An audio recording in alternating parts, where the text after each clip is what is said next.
Tim, thank you so much for the intro. I appreciate the young coach comment. I just turned 40 in June, and long discussion about who the young coaches are in our conference. So I appreciate that. Appreciate the leadership. We got to spend time last night as a group of coaches, and it was energizing. Tim's energy, his passion, his plan. It's our job to go win football games, and he made that clear to lift the brand of the conference, and hopefully we can handle that. You know, year two, so much more confident walking in here because I know what team we have. I know the guys in our building, and then I know where we're headed. I think a year ago, we were so focused on laying a foundation, but going into year one, you really don't know. So much more confident right now because you know where you've got a chance to excel, you know where your holes are, you know how to cover them up, and you can move forward. I'm so proud to be here, represent the University of South Florida, so proud to represent the city of Tampa, and so proud to represent this conference. You know, for us as a university, the commitment's real right now, and the commitment's real from the top down with Will Weatherford and Mike Griffin and our board and what they're doing, pouring into our athletic department, certainly pouring into football, down to Rhea Law, our president, and Michael Kelly, Jay Stroman. Our administration has worked so hard to give us every imaginable opportunity to go be successful. From this AAU status, which I think moving forward has put us in the upper echelon of universities in the entire country academically, to the investment we've made in facilities, brand new indoor going up. We're building the nicest football complex in the entire country. As we break ground, I can confidently say that it's going to be the Taj Mahal of facilities nationally. We've exceeded every standard in terms of what's been put in front of us from an academic side. We've worked relentlessly hard on the NIL side to build a structure where players get what they deserve, to recruit and retain players the right way, and keep our guys in Tampa. We've invested so much in nutrition. We've invested so much in the way we travel. Everything has exceeded expectations, which was promised a year and a half ago when I took the job and has been delivered by our administration. We will continue to be aggressive. We'll continue to be aggressive in how we schedule. We'll continue to be aggressive in how we recruit. We'll continue to be aggressive in how we retain our players. More importantly than anything else, our players, right? Amongst all of this, so proud to bring two guys with us today that represent the University of South Florida, represent our football program in an incredible way. Byron Brown, our quarterback, who came on the scene a year ago and had a really, really good year. I think he'll be the first to tell you he's got a long way to go, and we go as he go offensively. But I think one thing I'm most proud of Byron is our defensive players would tell you we go as he goes as a football team. He set the tone for toughness, for attitude, for effort within our program. Lives in our building. So proud of his leadership and his growth, both physically, mentally, as a leader. I think the future is bright with him leading the charge. And then on defense, Ben Knox, who Ben missed last year with an injury. And I don't know that we all knew what Ben meant to our program until he got hurt last August. But Ben had won a starting job at corner. Ben had always been a quiet leader in my first 7-8 months there. Would only speak when he needed to say something, and you knew he was the pulse of the defense. But when he got hurt, you really saw it. It was like the wind had gotten taken out of our team. The way guys look at Ben as a leader, the way Ben leads by example, and just his positivity, his passion for the University of South Florida, our football program. It's been fascinating to watch him come back. And he's stronger than he's ever been. He's as excited as he's ever been. I'm so excited to watch him lead this fall because he's led within our program for the 20 months that I've been here. And he represents the Bulls and everything we stand for as a program. The buy-in from our players. You know, we return a lot of our roster. I think the reason why we return a lot of our roster is because the guys have bought in. They've bought into doing things the right way. They've bought into being a player-driven program.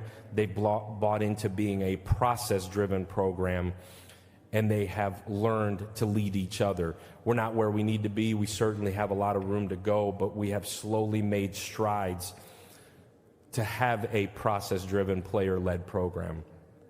I think all of that starts with accountability. The guys have bought into being accountable to each other.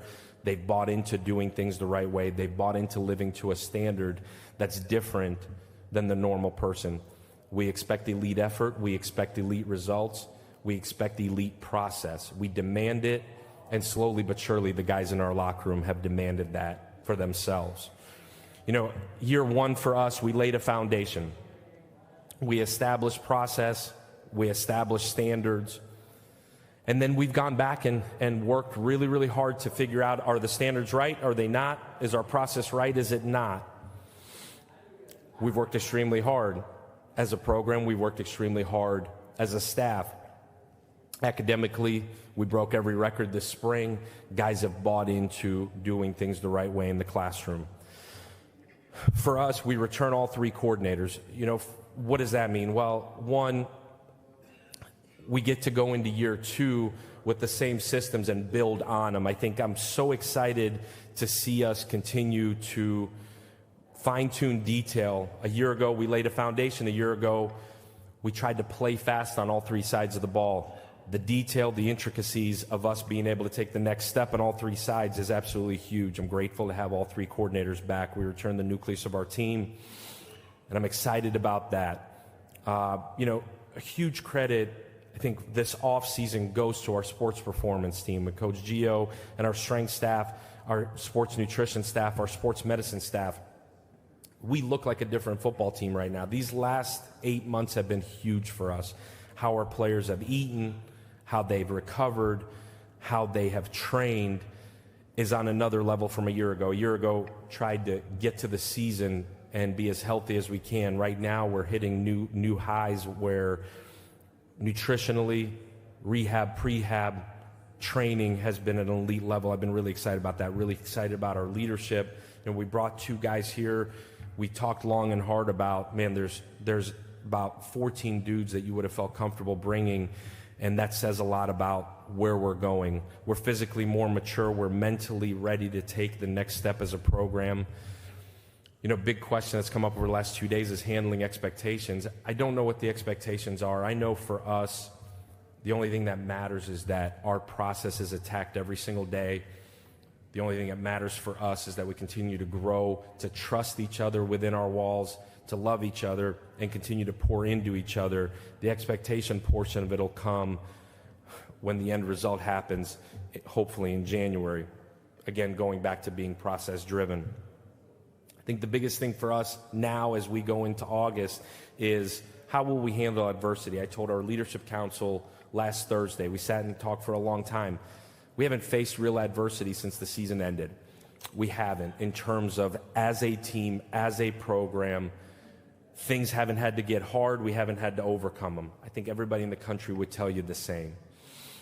How we handle that will define who we are.